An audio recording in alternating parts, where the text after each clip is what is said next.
Olá, pessoal! Sejam bem-vindos ao canal. Aqui quem fala é um cristão na sociedade. No vídeo de hoje, vamos explorar 10 tradições que muitas pessoas acreditam serem bíblicas, mas que na verdade nunca estiveram na Bíblia. Preparados? Então vamos lá! Existem muitas tradições e crenças populares que se associam à Bíblia, mas será que todas elas realmente estão nas Escrituras? Vamos desvendar isso. Agora mesmo. Ajuda-te que o céu te ajudará. Muitas pessoas acreditam que a frase ajuda-te que o céu te ajudará está na Bíblia, mas isso é um equívoco comum. Na verdade, essa expressão não aparece em nenhuma passagem bíblica. Origem da frase: essa frase é frequentemente atribuída a Benjamin Franklin, um dos pais fundadores dos Estados Unidos, que a incluiu em seu famoso Almanaque do Pobre Ricardo, por Richard's Almanac. A expressão reflete a ideia de que o esforço pessoal é essencial para alcançar a ajuda divina, promovendo a responsabilidade individual. Equívoco bíblico. Embora a frase não esteja na Bíblia, ela ressoa com muitos dos princípios encontrados nas Escrituras, como a importância do trabalho árduo e da diligência. Por exemplo, Provérbios 13:4, a alma do preguiçoso deseja e coisa nenhuma alcança, mas a alma dos diligentes se farta. Tiago 2:14-17, fala sobre a relação entre fé e obras, enfatizando que a fé sem ações é morta. Essas passagens enfatizam a importância de agir e trabalhar, mas a expressão ajuda-te que o céu te ajudará em si não é um versículo bíblico. Reflexão: a frase pode ser vista como uma interpretação popular de um princípio bíblico mais amplo, que encoraja as pessoas a tomarem iniciativa e a serem proativas em suas vidas, confiando que Deus abençoará seus esforços. 2. Os 3 reis magos. Muitas pessoas acreditam que a Bíblia menciona 3 reis magos que visitaram Jesus após seu nascimento, mas essa é uma interpretação popular que não está exatamente nas Escrituras. O que a Bíblia diz? A Bíblia fala sobre magos que vieram do Oriente para adorar o recém-nascido Jesus, mas não especifica quantos eram, nem que eram reis. A passagem bíblica que menciona os magos está no Evangelho de Mateus, Mateus 2:1-12, tendo Jesus nascido em Belém da Judeia, no tempo do rei Herodes, eis que uns magos vieram do Oriente a Jerusalém e perguntaram: onde está aquele que é nascido rei dos judeus? Porque vimos a sua estrela no Oriente, e viemos a adorá-lo. Tradição popular. Ao longo dos séculos, a tradição cristã desenvolveu a ideia de que havia 3 magos, provavelmente devido aos 3 presentes mencionados: ouro, incenso e mirra. Além disso, eles são muitas vezes retratados como reis, embora a Bíblia não use esse termo para se referir a eles. 3 presentes. A menção de 3 presentes, ouro, incenso e mirra, levou à suposição de que havia 3 magos, mas a Bíblia não confirma esse número. Nomes e identidades. Em algumas tradições, os magos são chamados de Gaspar, Melchior e Baltazar, mas esses nomes não aparecem na Bíblia. Essas identidades foram atribuídas a eles muito mais tarde e variam entre diferentes culturas e tradições. Reflexão: a história dos magos é rica em simbolismo e tem sido uma fonte de inspiração para muitas representações artísticas e tradições natalinas. No entanto, é importante lembrar que muitos detalhes comumente aceitos sobre os magos não estão explicitamente na Bíblia. 3. A maçã no Jardim do Éden. Muitas pessoas acreditam que a fruta proibida que Adão e Eva comeram no Jardim do Éden era uma maçã, mas a Bíblia nunca especifica o tipo de fruto. O que a Bíblia diz? A história do Jardim do Éden e da fruta proibida está no livro de Gênesis, Gênesis 2:16-17, e ordenou o Senhor Deus ao homem, dizendo: de toda a árvore do jardim comerás livremente, mas da árvore do conhecimento do bem e do mal, dela não comerás, porque no dia em que dela comeres, certamente morrerás. Gênesis 3:6. E, vendo a mulher que aquela árvore era boa para se comer, e agradável aos olhos, e árvore desejável para dar entendimento, tomou do seu fruto, e comeu, e deu também a seu marido, e ele comeu. O equívoco da maçã. A Bíblia simplesmente se refere ao fruto como o fruto da árvore do conhecimento do bem e do mal. A associação da fruta com uma maçã é uma tradição que se desenvolveu ao longo dos séculos e pode ter várias origens. 1. Tradução e simbolismo. Na cultura ocidental, especialmente na arte Literatura cristãs. A maçã tornou-se um símbolo comum para a fruta proibida. Isso pode ter sido influenciado pela palavra latina malum, que significa tanto maçã quanto mal ou pecado. 2. Influência artística. Muitas representações artísticas da queda de Adão e Eva ao longo da história retratam a fruta como uma maçã, o que ajudou a solidificar essa imagem na mente popular. 3. Mitologia e cultura. Outras culturas e mitologias também têm histórias sobre maçãs e árvores mágicas, o que pode ter influenciado a interpretação cristã. Reflexão. A história da maçã no Jardim do Éden é um exemplo de como tradições e interpretações populares podem se distanciar do texto original da Bíblia. É sempre interessante voltar às Escrituras e ver o que realmente está escrito. 4. Maria Madalena como prostituta. A ideia de que Maria Madalena era uma prostituta é um equívoco comum, mas não há evidências bíblicas que sustentem essa afirmação. O que a Bíblia diz? A Bíblia menciona Maria Madalena em vários pontos, mas nunca a identifica explicitamente como uma prostituta. Aqui estão algumas das passagens principais sobre ela. Lucas 8, 1-2. E aconteceu, depois disto, que andava de cidade em cidade e de aldeia em aldeia, pregando e anunciando o evangelho do reino de Deus, e os 12 iam com ele, e também algumas mulheres que haviam sido curadas de espíritos malignos e de enfermidades. Maria, chamada Madalena, da qual saíram 7 demônios. Mateus 27, 55-56. Maria Madalena é mencionada como uma das mulheres que estavam presentes na crucificação de Jesus. João 20, 1-18. Maria Madalena é a primeira a ver Jesus ressuscitado e a levar a mensagem da ressurreição aos discípulos. Origem do equívoco. O equívoco de que Maria Madalena era uma prostituta provavelmente se originou na tradição cristã e foi reforçado ao longo dos séculos. 1. Papa Gregório I, em um sermão de 591 DC, o Papa Gregório I identificou Maria Madalena como a mulher pecadora que ungiu os pés de Jesus em Lucas 7:36-50. Ele também a associou com Maria de Betânia, a irmã de Marta e Lázaro. Essa interpretação uniu 3 figuras distintas em uma só e levou à crença de que Maria Madalena era uma prostituta arrependida. 2. Influência cultural. Arte, literatura e filmes populares também ajudaram a perpetuar essa imagem de Maria Madalena como uma mulher pecadora redimida, reforçando o equívoco. Reflexão. Maria Madalena é uma figura importante na Bíblia, conhecida por sua devoção a Jesus e por ser a primeira testemunha da ressurreição. No entanto, a ideia de que ela era uma prostituta não é baseada nas Escrituras, mas sim em interpretações e tradições posteriores. 5. A dinâmica de céu e inferno como lugares de punição eterna. A ideia de céu e inferno como lugares de punição eterna é amplamente conhecida, mas muitas de suas características vêm de fontes culturais e literárias posteriores, mais do que da Bíblia propriamente dita. O que a Bíblia diz? A Bíblia menciona tanto o céu quanto o inferno, mas os detalhes e a natureza desses lugares são frequentemente menos específicos do que muitas pessoas acreditam. Céu, frequentemente descrito como um lugar de paz, presença de Deus e vida eterna. João 14, 2-3. Na casa de meu pai há muitas moradas, se não fosse assim, eu vou-lo teria dito. Vou preparar-vos lugar. E, se eu for e vos preparar lugar, virei outra vez e vos levarei para mim mesmo, para que onde eu estiver estejais vós também. Inferno, muitas vezes associado ao lago de fogo ou à segunda morte. Apocalipse 20:14-15, e a morte e o inferno foram lançados no lago de fogo. Esta é a segunda morte. E aquele que não foi achado escrito no livro da vida foi lançado no lago de fogo. Influências culturais e literárias. Muitas das imagens vívidas que temos do céu e do inferno vêm de obras literárias e tradições culturais que expandiram e dramatizaram os conceitos bíblicos. 1. A Divina Comédia de Dante Alighieri. Esta obra do século XIV descreve o inferno, o purgatório, purgatório, e o paraíso, paradiso, em detalhes gráficos. A descrição de Dante do inferno, com seus vários círculos de punição para diferentes pecados, teve uma influência significativa na visão popular do inferno. 2.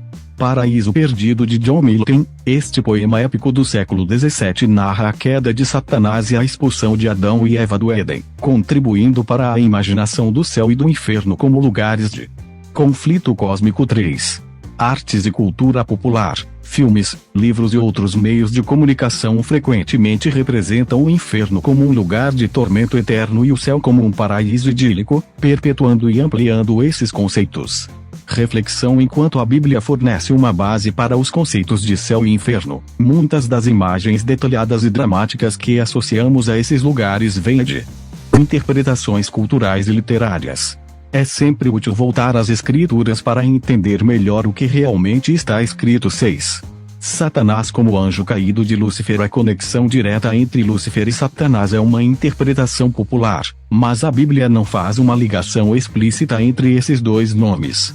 O que a Bíblia diz à história de Lúcifer como anjo caído vem principalmente de uma interpretação específica de uma passagem no livro de Isaías, Isaías 14 e 12:15, como caíste do céu, ó estrela da manhã, filho da alva. Como foste lançado por terra, tu que debilitavas as nações. E tu dizias no teu coração, eu subirei ao céu, acima das estrelas de Deus exaltarei o meu trono, e no monte da congregação me assentarei, nas extremidades do norte, subirei acima das alturas das nuvens, e serei semelhante ao Altíssimo.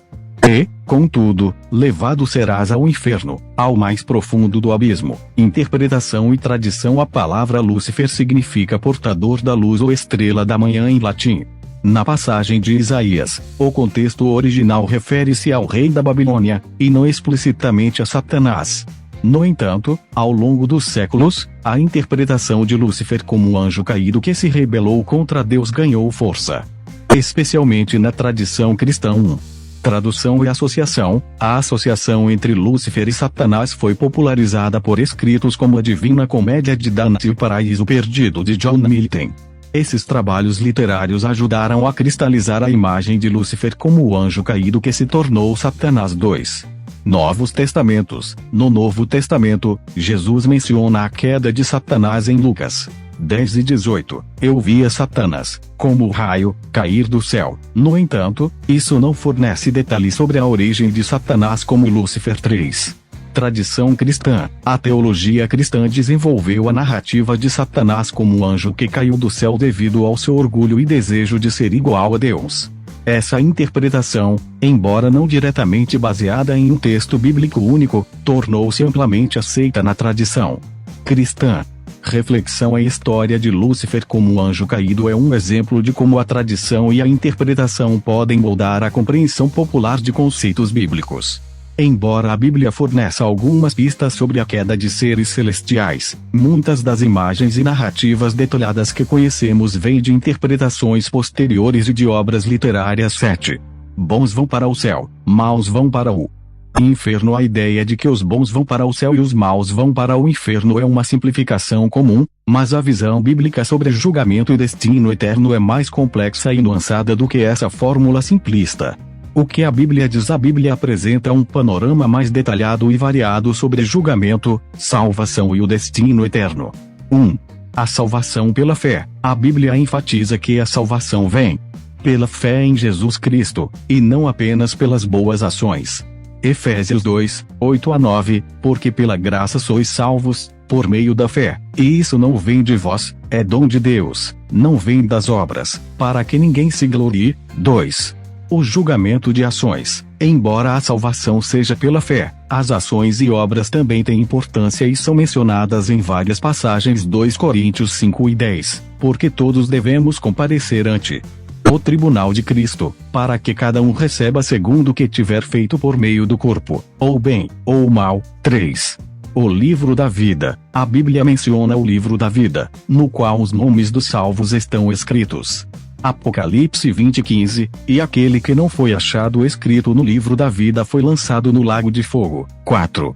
Nuances no julgamento. Há várias passagens que falam sobre o julgamento ser mais detalhado do que apenas uma simples dicotomia entre bons e maus. Mateus 25, 31 a 46. A parábola das ovelhas e dos bodes mostra que o julgamento será baseado em como tratamos os outros, especialmente os necessitados. Influência cultural. A simplificação de que bons vão para o céu e maus vão para o inferno é frequentemente perpetuada por 1. Arte e literatura, obras como a Divina Comédia de Dante, Alighieri e Paraíso Perdido de John Milton contribuíram para essa visão simplificada. 2. Educação religiosa. Em muitos contextos de educação religiosa, especialmente para crianças, conceitos complexos são simplificados, o que pode levar a essa visão binária. 3. Cultura popular. Filmes, livros e outras mídias frequentemente retratam o céu e o inferno de maneira simplista, perpetuando a ideia de que as pessoas são julgadas apenas como boas ou más. Reflexão. A visão bíblica do julgamento e do destino eterno é rica e multifacetada. Ela envolve fé, obras, e a graça de Deus. É sempre bom voltar às Escrituras para compreender melhor os ensinamentos sobre esses temas. 8. O arrebatamento secreto. A ideia de um arrebatamento secreto, onde os crentes em Jesus Cristo serão subitamente levados ao céu antes de um período de tribulação na terra, é um conceito popular em algumas tradições cristãs, especialmente no evangelicalismo americano. No entanto, a Bíblia não descreve explicitamente um evento como esse.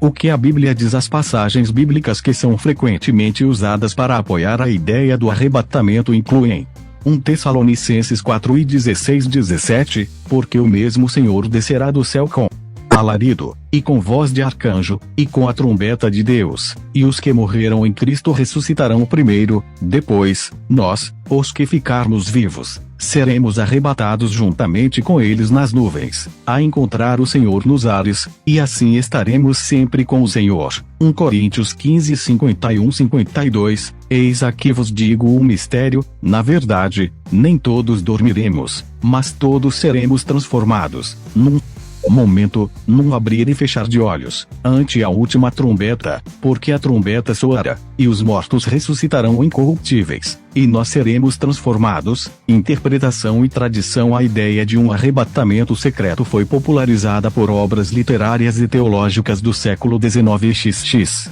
1. John Nelson Darby. John Nelson Darby, um teólogo do século XIX, é frequentemente creditado com a popularização da doutrina do arrebatamento pré-tribulacional. Ele promoveu a ideia de que os crentes seriam arrebatados antes de um período de tribulação. 2.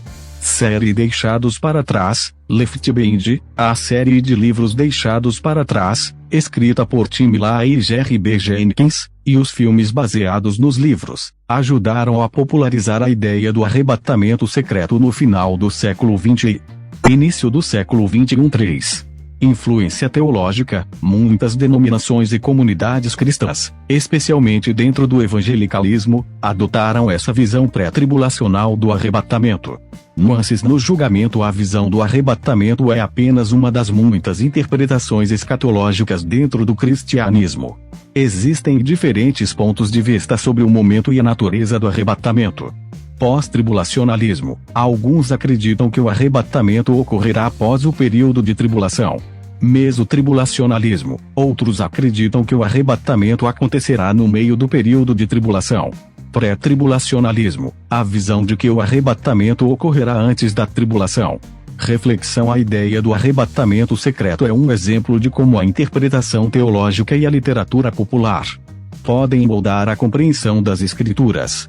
Embora a Bíblia mencione eventos futuros relacionados à volta de Cristo, a noção de um arrebatamento secreto é mais uma interpretação teológica do que uma descrição bíblica explícita. 9. Fé como sentimento exclusivamente positivo. A ideia de que a fé é sempre um sentimento exclusivamente positivo é um equívoco comum. Na verdade, a Bíblia apresenta a fé como uma jornada complexa que pode incluir dúvidas, medos e desafios, além de confiança e esperança.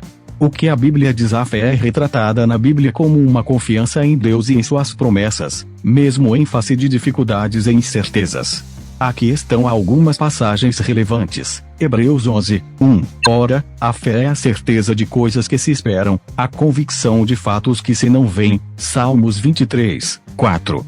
Ainda que eu ande pelo vale da sombra da morte, não temerei mal nenhum, porque tu estás comigo, a tua vara e o teu cajado me consolam. Essas passagens mostram que a fé envolve confiança em Deus, mesmo em tempos difíceis e incertos.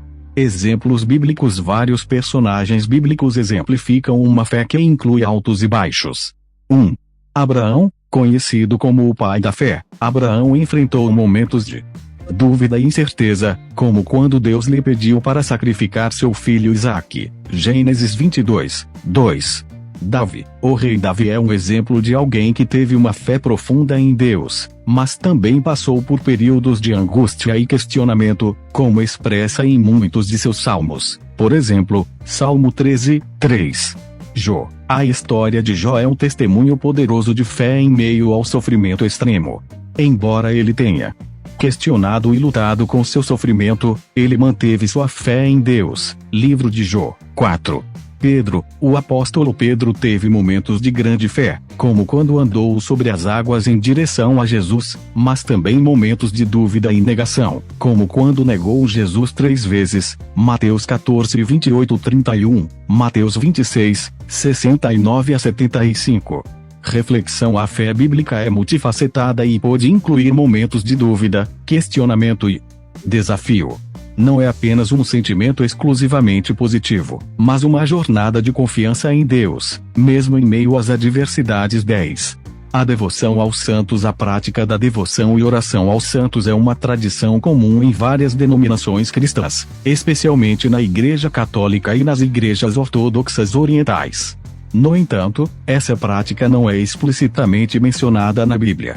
O que a Bíblia diz? A Bíblia menciona santos, pessoas santas ou consagradas a Deus, de várias maneiras, mas a prática de orar a santos ou pedir intercessão a eles não é detalhada nas Escrituras. 1. Santos como crentes. A Bíblia se refere aos santos como todos os crentes em Cristo. Por exemplo, Romanos 1, 7, a todos os que estais em Roma, amados de Deus, chamados santos, graça e paz de Deus nosso Pai, e do Senhor Jesus Cristo. 2. Intercessão de Cristo. A Bíblia ensina que Jesus Cristo é o único mediador entre Deus e os homens. 1 Timóteo 2, 5, porque há um só Deus, e um só mediador entre Deus e os homens, Cristo Jesus, homem. Tradição e prática. A prática de venerar santos e pedir sua intercessão desenvolveu-se ao longo dos séculos na tradição cristã, especialmente nas tradições católica e ortodoxa. Aqui estão alguns pontos sobre essa prática. 1. Intercessão dos santos. Na Igreja Católica e Ortodoxa, acredita-se que os santos no céu podem interceder em favor dos fiéis na terra. Essa intercessão é vista como uma extensão da comunhão dos santos. 2. Canonização e veneração. A canonização é o processo pelo qual a Igreja declara alguém como santo.